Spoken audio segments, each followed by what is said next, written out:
네, 정치천재 열린민주당 정봉주 전 의원 그리고 국민의힘 윤석열 후보 선대위 공보특보 김용남 전 의원 나오셨습니다. 안녕하십니까? 네, 안녕하세요. 안녕하세요. 2주 만에 뵙습니다. 그러니까 매주 볼 때는 별 그런 생각 안 들었는데요. 2주 만에 뵈니까 굉장히 반갑습니다. 잘생겨졌어요. 제가요? 예. 잘생긴 건가요? 그리웠어요. 네, 저도 그리웠습니다. 오늘 방송 그냥 두 분이 하세요. 예. 아니 좀 오늘 빠질게요. 오늘 저는 김용남 의원님께 정말 듣고 싶은 얘기가 많아요. 너무 궁금해. 네. 자, 본격적인 토론에 앞서서 이번 주 인상 깊었던 상대 후보의 뭐 행보나 발언 하나씩 좀 꼽아주시죠.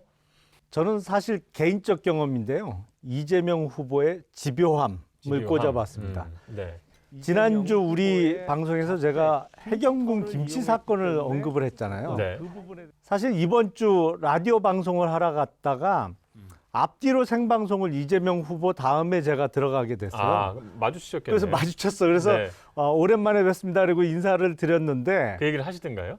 예, 아, 생방송을 들어가야 되는데 저를 붙잡고 그게 트위터의 그 IP가 아니고 동일 아이디를 쓰는 국내 뭐 포털의 접속 IP가 당시 자택으로 확인된 거다. 이재명 후보께서 저를 붙잡고 막 그걸 설명을 하면서 그거 잘못 안 거라고 얘기를 하는데 네. 깜짝 놀랐어요. 와, 장난 아니구나 이거. 이재명 후보의 집요함은 정말 인정해야겠다. 훌륭한 면모죠 그게. 왜냐하면 만기칠람하면서도 하나하나도 자기가 다 완벽하게 이해를 하고 그런 거에 반해서 그 무능한 윤석열 후보의 스토리는 기억이 하나도 안 나는데. 만기칠람은 그다지 좋은 뜻은 아닌 것 같은데요. 아니 우리는 좋은 뜻으로 받아들여요. 아, 그래요? 윤석열 검색을 하면 김건희가 자꾸 나와요. 제가 한 번도 경험해보지 못한 나라. 가장 이상한 선거로 가고 있어서 죄송합니다. 자꾸 웃음이 나와가지고. 네. 자, 본격적인 토론 시작하겠습니다. 국민의힘 2차 이제 후폭풍에 관한 얘기인데요. 이준석 대표가 선대 모든 직함을 내려놓았습니다. 국민의힘은 다시 내홍이고요.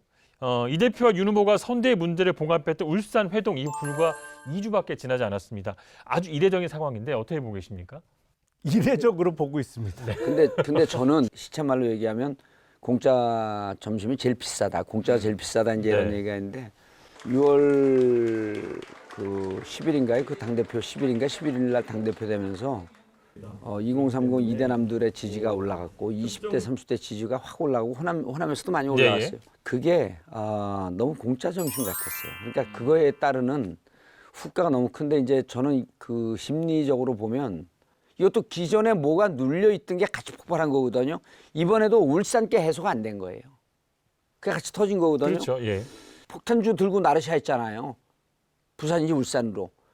이건 한 번 정도는 그래도 조금 뭐 젊은 정치인의 혈기, 젊은 대표로서의 이런 그 치기로 봐줄 수 있는데 이번에는 저는 결정적으로 우리 울산 갈 때 이거 쉼표쯤 봤어요. 좀 쉬어가겠다는 건데 이번에는 정치 인생에 마침표를 찍은 거 아닌가라고 하는 정도의 저는 심각한 사건이다. 그래서 지금 국힘에서 탈출구가 어디 있고 그다음에 강을 건널 거냐 말 거냐 하는데 저는 강 건널 다리도 없고 다리도 이미 김종인 위원장이 다 불태워버렸다. 위험하다. 이번 선거는 땡. 정말 이례적이죠. 네. 근데 이 정도 되면 거의 습관성인 것 같아요. 이거 말씀하신 대로 2주밖에 안 됐잖아요. 우선 그 비공개 회의에서 이준석 대표하고 조수진 의원 간의 고성이 오간 거는 맞아요. 근데 그거는 뭐 잘잘못을 따져볼 수 있겠죠. 근데 조수진 의원이 100% 잘못했다고 치고 그러면 당대표가 이렇게 던져야 돼요. 그러니까 국민의힘에 100명 정도의 현역 의원이 있는데 그 현역 의원 중에 누구 하나가 당대표에게 대들거나 당대표를 공격하면 그때마다 그만둘 건가요? 그러니까 내재된 문제가 있었다는 거죠. 그러니까 네. 리더는 기본적으로 김용남 의원님 봤더니 잘 모르시는 것 같아요. 아니 좀 이게 황당한 상황이라 설명이 사실은 좀 구차해요. 왜냐하면 비판받고 공격받는 거는 정치인의 숙명이잖아요. 조수진 의원뿐만 아니라 다른 사람, 특히 윤석열 후보하고 가깝다고 생각되는 사람들이 나를 공격하고 나를 싫어할 수도 있어요. 하지만 그때마다 당대표라는 중책을 맡으면서 나 이거 못해 먹겠어. 이거는 사실은 리더로서의 어떤 자질이 없는 거죠. 그런 식으로 따지면 사실은 이준석 대표가 취임한 이후에 그 전에 없던 자리를 만들어서 이준석 대표의 측근들 앉혀놓고 몇백만 원씩 월급 주는 사람들 몇 명 있거든요. 지금이 그래요. 지금 네. 이준석 대표가 취임한 이후에. 그런 식으로 따지면 자기는 이해관 없어요? 그러니까 이 대표 입장에서 굳이 바라보자면 사실 정치인의 책임과 권리는 1대1 동등한 그람수가 돼야 되거든요. 자신의 주장을 하면서 윤석열의 주장이라고 하면서 기사는 나가는데 책임은 아무도 안 진단 말이에요. 그럼 그런 분들이 많이 있으면서 또 그게 당대표를 공격하거나 당의 구조를 공격하면서 자꾸만 딴죽을 걸거나 발목을 잡는 그런 기사가 흘러나오면 이 대표 입장에서는 불편하거든요. 그럼 그런 건 야단을 치거나 공격을 할 수 있는데 이런 게 왜 개선이 안 되고 있었는지 난 궁금하더라고. 그게 정말 문제가 있고 그것 때문에 당이나 선대위가 제대로 안 돌아간다고 하면 본인이 개선을 하든지 아니면 본인이 정말 뭐 김종인 위원장이라든지 윤석열 후보하고 단판을 져서 고쳐야 될 부분이지. 이준석 이런 대표의 잘못된 폭력적으로. 점은 이준석 대표의 단점은 뭐냐면 내부적으로 해결해야 될 문제를 내부적으로 해결하려는 노력을 하기도 전에 밖에다 대고 떠들어요. 이런 문제가 있다. 누가 날 공격한다고 네. 먼저 떠들어 버려요. 그리고 당대표한테 떠든다가 뭡니까? 아니 조용조용하지 않게 얘기하니까 크게 발설한다 이렇게 얘기를 해줘. 당대표한테 떠든다가 뭡니까? 아니 요새 보면 이렇게 이준석 대표를 응원하는 사람들의 대부분이 민주당 쪽이세요. 저는 열린민주당인데. 그러니까 거기도 민주당이잖아요. 열린. 그러니까. 제가 지난번에 그 울산 해동 때 그 부분에 지적을 했었는데 단판을 했잖아요. 그럼 거기서 뭔가 해결을 해야 되는데 아무것도 해결된 게 없이 바로 그냥 나와서 폭탄질 먹고 제가 봉합을 했단 말이에요. 우리 김 의원님도 김 단장님도 모르는 극비상을 말씀을 드릴게요. 윤석열 후보와 김종인 위원장이 왜 갈라선지는 아세요? 갈라섰나요? 갈라섰다가 울산에서 합류했잖아요. 예. 제가 아는 정보에 따르면 인수위원장 자리 때문에 이견이 있었다고 합니다. 당선이 됐다고 가정했을 때 그 이후에 거기는 이미 당선이 다 됐어요. 네. 그쪽 내부 분위기 이미 당선이 됐고 그럼 인수위원장 자리를 어떻게 할 것이냐라고 했을 때 김종인 위원장이 그러니까 기사는 이렇게 나와요. 책임 총리제 갖고 이견이 있었다라고 하는 기사가 일부에서 나왔어요. 네. 김종인 위원장은 인수위원장을 요구했다. 윤석열 후보는 그걸 받지 않았다. 그러나 결국 마지막에 윤석열 후보가 백기를 들고 인수위원장직을 수락을 했다라고 하는 게 이제 제가 알고 있는 정보인데 이게 저는 꽤 한 90% 이상 신빙성이 있다고 생각을 해요. 제가 이 말씀을 왜 드리냐면 지난번에 우리 그 김 단장님께서 멋진 명언을 했잖아요. 되는 집은 사람들이 모이고 무슨 일을 해도 되고 안 되는 집은 뭐를 해도 깨진다. 지금 안 되는 집이 그쪽 같아요. 이게 윤석열 그 후보와의 싸움뿐만 아니라 당대표도 이 싸움과 이 쟁투에 관여되어 있었을 것이다. 우리 눈에 노출되지 않은 그 내부에 떡을 놓고 떡의 분할을 놓고 아주 이상한 저열한 싸움이 아니겠느냐라고 하는 걱정이 되는 거예요. 정말 믿거나 말거나 같은 말씀을 하신 거예요. 지금 네.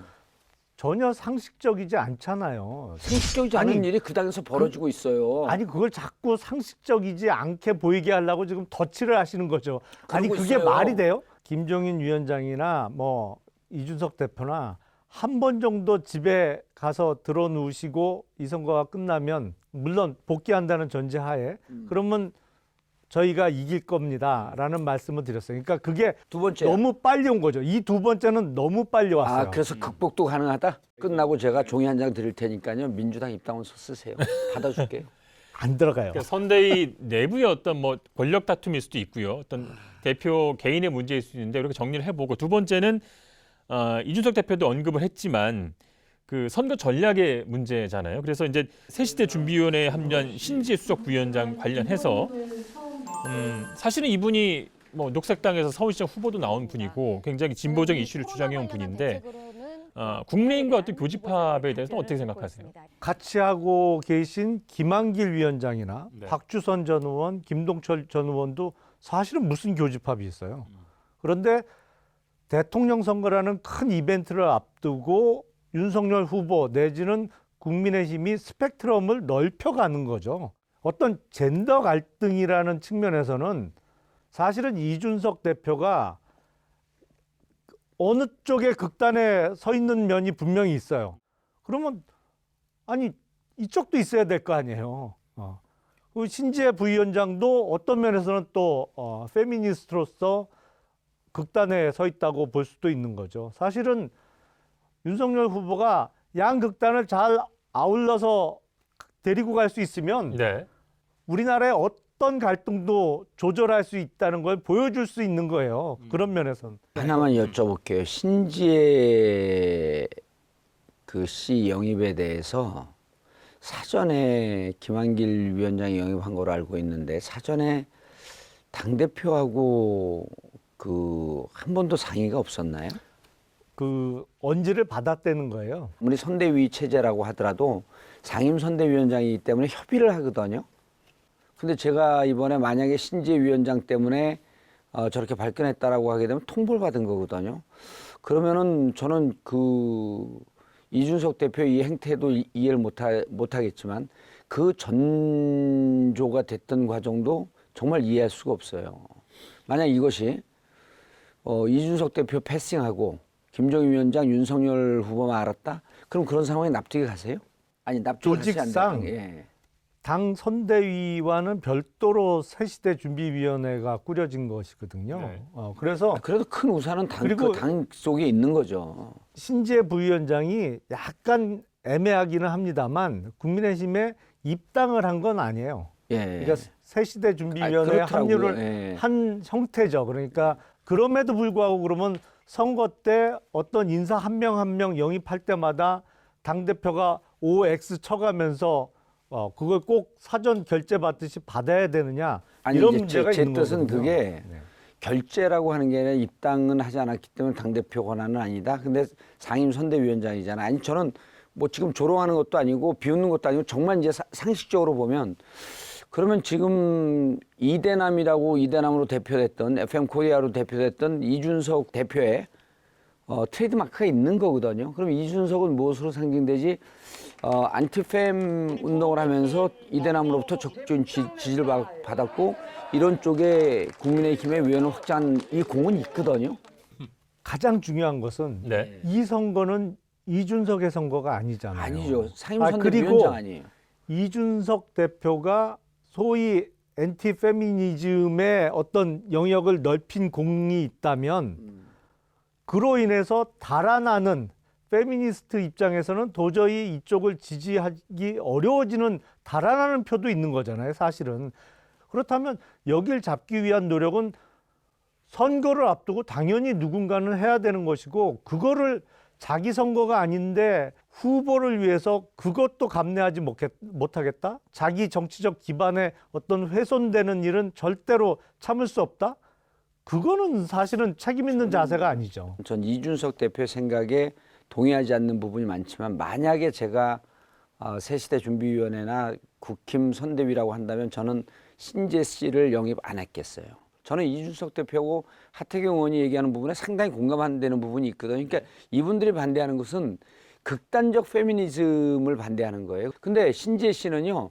같은 여성들 사이에서도 한번 여론조사 그 전략부 팀에 한번 돌려보세요. 신재 씨에 대한 반대는요. 남성들 사이에서도 반대가 있지만 여성들 사이에서 신재 반대가 무척 높습니다. 만약에 정말 이 이대남을 대표하는 이준석 대표나 하태경 의원의 이런 그 정치적 스탠스 때문에 떠나는 사람이 있다라고 한다면 그분들은 극단적 여성 페미니즘 운동을 하는 사람이 아니다. 정상적인 여권 신장 운동을 하는 사람들의 대표를 모시는 게 저는 훨씬 더 맞았지. 근데 2030 여성들의 표심을 이제 얻기 위함인데 이것이 과연 이 집토끼도 지키면서 산토끼도 잡을 수 있을까라는 예측을 하나 해주시고. 그리고 저도 하나 더 질문하면 이제까지 신지혜 그분이 철저하게 안티 국민의힘적 발언만 했어요. 민주당이 집권 세력으로서 박원순 전 서울시장 사건도 있었고 또 오거돈 부산시장 사건도 있었고 사실은 페미니스트인 척 했지만 막상 자기들이 관련된 사건과 관련해서 사건에 대해서는 완전히 돌변했잖아요. 그런 의미에서는 엔타이 페미니스트죠. 아주 적극적인 의미에서 민주당 세력은 그렇게 본인들과 관련된 사건에서는 완전히 반페미니즘이었죠. 그런 의미에서는 신재 부위원장이 오히려 민주당과는 절대 같이 할 수 없다. 본인도 그런 취지로 얘기를 했어요. 신재 부위원장이 페미니스트 중에서도 좀 끝에 서 있는 사람인 거는 분명해요. 근데 그런 사람마저도 함께 데리고 갈 수 있다고 하면 그건 대단한 능력이죠. 뭐 그 부분은 인정합니다. 예. 그리고 우리나라의 어떠한 갈등도 조절하고 해결할 능력이 있는 거예요. 떨어져 나가는 표가 분명히 있을 거란 말이에요. 누굴 영입해도 오는 표 있고 떠나는 표 있는 거는 마찬가지인 플러스가 될 것 것이라고 같아요. 예상을 하시는 거죠. 스펙트럼을 넓히면 아무래도 표가 조금이라도 늘어날 수 있겠죠. 이준석 대표가 사실상 이제 제외된 윤석열 선대위인데 선거 전략상 그리고 뭐 선대 운영의 측면에서 이게 어떤 변화가 예상되고 그 이제 선거에 또 어떤 결과 유불리를 따졌을 때 어떤 결과로 이어질지 좀 김종인 총괄선대위원장께서 뭐 비상 헬기라는 표현을 언급하면서 너무 이렇게 비대해진 선대위를 좀 축소해서 효율성을 높여야 될 필요가 있다. 뭐 이런 취지의 말씀을 하셨어요. 어떤 외연의 변화가 있을 수는 있겠어요. 네. 근데 기존에 정말 삐거덕거리고 분명히 안 돌아갔던 측면은 있습니다. 그러면서 이준석 대표가 보고는 잘 다뤄야 된다. 근데 지금 보고를 뭐 믹서기에 넣고 돌렸다. 뭐 이런 취지의 발언을 했어요. 근데 아무리 생각해봐도 이준석 대표 본인이 보고 같아요. 본인을 얘기한 거죠. 본인은 위험한 복 요리를 하는 요리사였던 거죠. 예. 저는 김종인 위원장하고 윤석열 후보에게 경고성 충고 한마디 할게요. 뭐냐면 하지 마세요, 그냥. 할게요. 김종인 위원장과 윤석열 후보의 공통점이 있습니다. 둘 다 정당인이 아니에요. 정당은 이런 거예요. 결국은 당원들이라고 하는 전당원이 모여서 하나의 정신적 구체적인 상을 만들어 놓은 추상의 실체거든요. 김종인 위원장을 한마디로 말씀을 드리면 몸집이 큰 그리고 몸집이 큰 단점은 있지만 그 저변에서 아주 끈끈하게 이렇게 버티고 있는 고유한 힘을 갖고 있는 정당이라고 하는 것에 반짝 왔다가 성과를 내고 떴다방 생활을 평생 한 거예요. 윤석열 후보도 입장 들어와 봤더니 정당이란 데가 맨날 후보 발목이나 잡고 아무것도 아닌 것 같거든요. 또 국민의힘이라고 하는 아까 말씀드렸던 추상의 실체를 지지하고 있는 하나의 정신적 실체거든요. 그걸 지지하고 있는 많은 분들. 이분들이 과연 그 윤석열 캠프 지금은 선거 때니까 정당 무시해도 돼. 그걸 대표 무시해도 돼. 자, 우리끼리 꼭 이기는 선거 가야지. 이렇게 의기투합이 될까요? 난 그렇게 안 되리라고 봅니다. 그래서 좀 화가 나도 잘 설득해서 이준석 대표를 다시 모셔와라. 그리고 공보단장 자리는 좀 욕심이 나겠지만 조수진도 다시 모셔와라. 예. 정당이 온전한 제 모습을 갖고 싸우는 게 맞다. 이렇게 말씀을 드리고 싶습니다. 떴다방은 조금 과하신 표현 같고. 아니요, 모셔와라라고 얘기를 했는데 어떻게 아니요, 답변하셨어요? 이준석 대표가 일단 당 대표라는 자리에 대해서 약간 오해를 하고 있는 것 같아요. 그러니까 이준석 대표 공격하는 거 별로 안 좋다니까요, 지금. 아니 공격이 아니죠. 네, 이거는 네. 제가 네. 보는 관점이니까. 비공개회에서 조수진 의원이 당 대표에게 거북한 말을 했다. 근데 사실은 아시겠지만 그런 일이 정당에서는 비일비재하잖아요. 제가 보기에 정당의 당대표라는 자리는 상인연합회 회장 같은 자리라고 생각을 해요. 상인연합회 회장이라도 자기 장사에 해가 되는 얘기를 하면 막 화내고 공격하고 해요. 하지만 그거를 참아내면서 조절해서 그 연합회를 어떻게든 같이 잘 먹고 잘 살 수 있도록 끌고 나가는 자리라고 생각을 하거든요. 근데 모셔오지 이번은 말자는 거예요? 너무 빨랐어요. 이번에 사퇴하겠다고 나선 거는 빨라도 너무 빨랐어요. 그러니까 그러니까 이게 습관성이라고 네. 생각할 수밖에 없어요. 이번 주 시사토크 알고리즘도 잘 보셨습니까? 화면 왼쪽을 눌러서 돌아쩌 채널을 구독해 주시면 알고리즘과 함께 돌발 영상, 뉴스가 있는 저녁 등 YTN의 간판 시사 프로그램을 함께 보실 수 있습니다.